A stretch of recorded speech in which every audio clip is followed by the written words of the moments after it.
The class, our today's topic of botany is seed germination.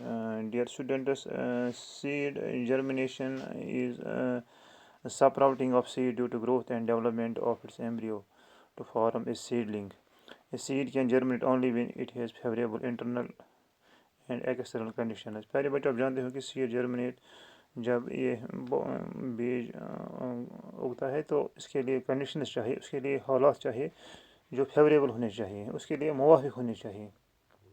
कुछ conditions internal अंदरूनी होते हैं और कुछ बाहर बैरूनी हालात होते हैं जो सीड की उगने के लिए बहुत ज़रूरी हैं।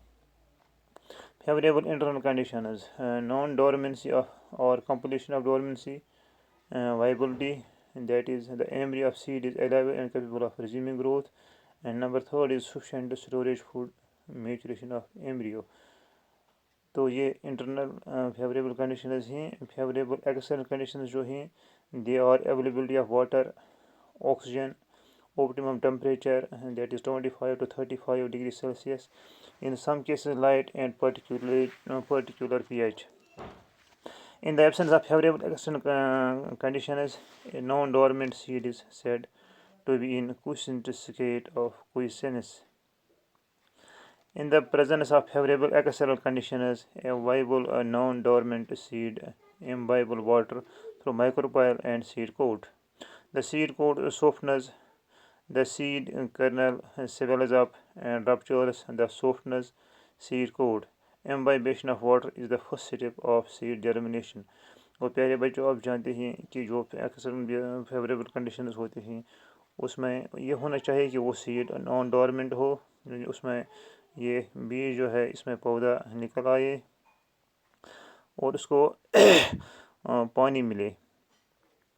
पानी से क्या होता है कि जो उसका वो कोट है वो सॉफ्ट यानी नरम बनता है। ये फर्स्ट स्टेप है जर्मिनेशन का कि पहले उसको इम्बाइबेशन ऑफ वाटर होना चाहिए। Embryo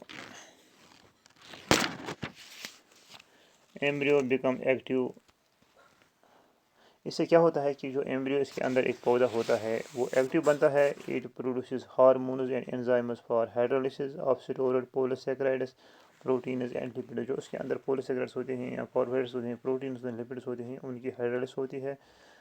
Respiration is initially anaerobic, soon it becomes aerobic. Rate of respiration also increases.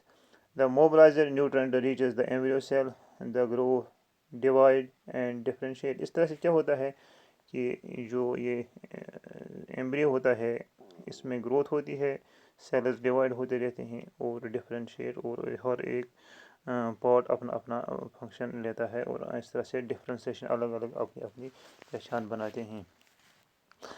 Radical grows breaks the seed coat and comes out to form the first root. पहले जो radicle होता है वो पहला root first root बनता है। Emergence of radicle is the first sign of seed germination. जो radicle होता है, रेडिकल का बाहर आना होता है, तो वही पहला निशानी होती है कि सीड जर्मिनेशन की। There is no increase in absorption water. Rate of embryo growth increases. Pilumum goes to produce the shoot system. It converts the seed into seedling, which is capable of manufacturing its own food. Growth of pilumule is accompanied by rapid growth of either hypocotyle or epicotyle.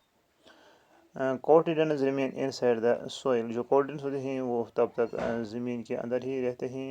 When epicotyle grows, it is called hypogeal germination. और जब epicotyle grow होता है तो उस germination को हम कहते हैं hypogeal germination. That is it occurs in P. Cotyledon comes out of the soil along with the enclosure pilumule. When hypocotyle grows, it is known as epigeal germination. तो उस जर्मिनेशन हम कहते हैं एपिजियल जर्मिनेशन। जब क्या होता है कि कॉटिलेडन सोइल से बाहर आते हैं और वो इनक्लोज होते हैं एक पिल्यूल में, तो इस जर्मिनेशन को हम कहते हैं एपिजियल जर्मिनेशन। इस तरह से हम कह सकते हैं ये जर्मिनेशन, हाइपोजियल जर्मिनेशन और एपिजियल जर्मिनेशन। जो रूट का पार्ट होता है उसको हम कहते हैं हाइपोजियल जर्मिनेशन और जो शूट का पार्ट है उसको कहते हैं एपिजियल जर्मिनेशन, क्योंकि वो सोइल से बाहर आता है।